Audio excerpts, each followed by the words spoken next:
श्री गोपीनाथ जी के प्राकट्य उत्सव की आप सभी वैष्णवों को मंगल बधाई। आश्विन कृष्ण पक्ष की 12वीं तिथि 1567 को अडेल में जन्म हुआ। वह श्री वल्लभाचार्य के बड़े पुत्र थे। उनके एक पुत्र श्री पुरुषोत्तम जी विस्सम 1588 720 और दो पुत्रियां श्री सत्यभामा बेटी जी और लक्ष्मी बेटी जी थीं। श्री गोपीनाथ जी ने अपने पिता श्री वल्लभाचार्य जी के मार्गदर्शन में शिक्षा प्राप्त की।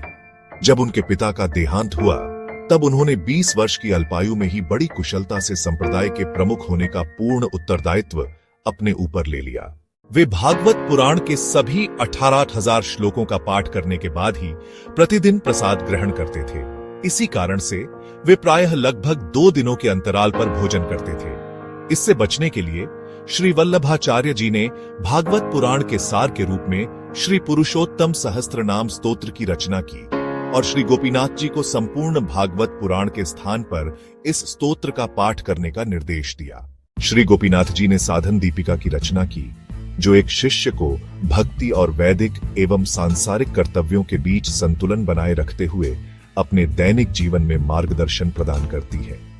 साधन दीपिका में उन्होंने स्पष्ट रूप से उल्लेख किया है कि व्यक्ति को अपने गुरु का आदर करना चाहिए। 20 वर्ष की आयु से पूर्व ही उन्होंने श्री वल्लभाचार्य के मार्गदर्शन में समस्त शास्त्रों का अध्ययन पूर्ण कर लिया था। वे प्रतिदिन 88,000 श्लोकों सहित संपूर्ण भागवत पुराण का पाठ करने के बाद ही प्रसाद ग्रहण करते थे। श्री गोपीनाथ जी बाल्यकाल से ही भगवान की दिव्य आराधना और स्मरण में तत्पर रहते थे। वे अपना दैनिक प्रसाद भगवान को अर्पित दिव्य भोग में से बचा हुआ संपूर्ण भागवत पुराण, जिसमें 88,000 श्लोक हैं, का पाठ करने के बाद ही ग्रहण करते थे। इस कारण प्रायः वे लगभग 2 दिनों के अंतराल पर ही प्रसाद ग्रहण कर पाते थे। यह उनकी माता के लिए अत्यंत दुखद था। श्री वल्लभाचार्य ने इस पर ध्यान दिया और श्री गोपीनाथ जी के लिए संपूर्ण भागवत पुराण के सार के रूप में श्री पुरुषोत्तम सहस्त्रनाम स्तोत्र अर्थात श्री कृष्ण के 1000 नामों का स्तोत्र रचा। श्री वल्लभाचार्य इस दुनिया को छोड़कर श्री गोपीनाथ जी की उम्र के 20वें वर्ष में अपने परम धाम चले गए। इस छोटी सी उम्र में भी उन्होंने संप्रदाय के प्रमुख बनने की पूरी जिम्मेदारी संभाली। भगवत भक्ति के प्रति उनका प्रेम सर्वविदित है। चूंकि उन्होंने स्वयं श्री वल्लभाचार्य के मार्गदर्शन में प्रशिक्षण प्राप्त किया था, इसलिए उनकी विद्वता के बारे में कहने को कुछ नहीं है। बचपन से ही उनका स्वभाव बहुत शांत था और वे हमेशा प्रभु सेवा, तीर्थ यात्रा और भक्ति ग्रंथों से जुड़े रहते थे। वे श्री जगन्नाथपुरी और व्रजभूमि की अक्सर यात्रा करते थे। उन्होंने अपनी पहली यात्रा के दौरान प्राप्त सारी संपत्ति श्रीनाथ जी की सेवा में अर्पित कर दी। पुत्र श्री पुरुषोत्तम जी की अकाल मृत्यु के बाद श्री गोपीनाथ जी तीर्थ यात्रा के लिए चले गए। इस दौरान उन्होंने श्री जगन्नाथपुरी का दौरा किया। ऐसा कहा जाता है कि वहां वे श्री जगन्नाथ जी के दर्शन करते हुए उनकी मूर्ति में विलीन हो गए। शुद्धाद्वैत पुष्टि भक्ति संप्रदाय में श्री गोपीनाथ जी की महानता और महत्ता निम्नलिखित श्लोकों को देखकर स्पष्ट होती है। श्री विठ्ठलनाथ जी अपने बड़े भाई श्री गोपीनाथ जी को प्रणाम करते हैं और निम्नलिखित श्लोक में उनकी स्तुति करते हैं। यदानुग्रह तो जंतु सर्व दुख तिगो भवेत तमह सर्वदा वंदे श्रीमद वल्लभ नंदनम। जिनकी कृपा से संसार के समस्त दुखों से पार हो जाता है, उन महाप्रभु श्री वल्लभ के पुत्र को मेरा सदैव नमस्कार है। अर्थ, मैं सदैव श्री वल्लभाचार्य के यशस्वी पुत्र श्री गोपीनाथ जी को प्रणाम करता हूँ, जिनकी दिव्य कृपा से प्राणी समस्त सांसारिक कष्टों से परे हो जाते हैं। इसी प्रकार श्री पुरुषोत्तम जी श्री गोपीनाथ जी के चरित्र का वर्णन करते हैं। श्री वल्लभ प्रतिनिधिम तेजोराशिम दयार्णवम गुणातीतम गुणनिधिम श्री गोपीनाथम आश्रय।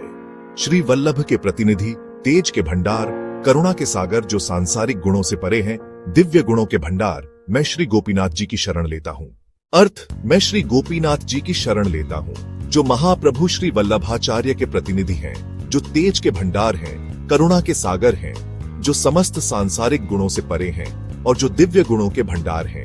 श्री वल्लभाचार्य ने पुष्टि संप्रदाय के दर्शन, सिद्धांतों, भक्ति मार्ग और फल की व्याख्या करने के लिए अनेक ग्रंथों की रचना की थी, किंतु श्री वल्लभाचार्य द्वारा कोई स्वतंत्र ग्रंथ नहीं रचा गया था। जो किसी शिष्य को भक्ति और सांसारिक तथा वैदिक कर्तव्यों के बीच सूक्ष्म संतुलन बनाए रखते हुए अपना दैनिक जीवन जीने में मार्गदर्शन प्रदान कर सके। श्री गोपीनाथ जी ने साधन दीपिका नामक एक उत्कृष्ट लघु ग्रंथ की रचना करके इस अत्यंत महत्वपूर्ण कार्य को पूर्ण किया। यदि इस ग्रंथ में वर्णित निर्देशों का जीवन में पालन किया जाए तो व्यक्ति सच्चे अर्थों में पुष्टि संप्रदाय का अनुयायी बन सकता है। साधन दीपिका की झलकियां मनुष्य को श्री कृष्ण की पूजा करनी चाहिए, जो सबके मूल है।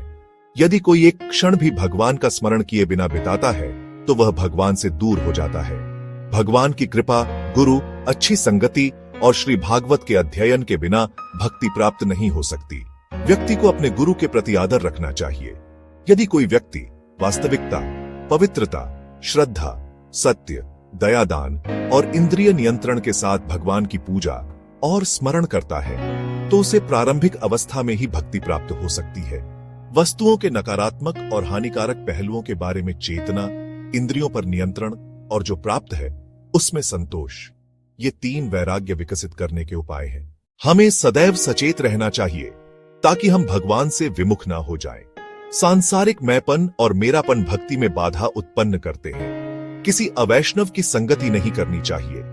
भगवान को अर्पित वस्तुओं के माध्यम से सभी सांसारिक और वैदिक कर्तव्य पूरे किए जाने चाहिए।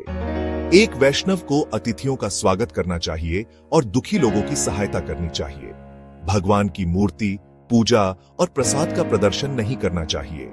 जो बंद है लेकिन वैष्णव नहीं है और जो वैष्णव है लेकिन बंद नहीं है, उन दोनों को पूजा या स्वरूप यानी मूर्ति के दर्शन की अनुमति नहीं होनी चाहिए।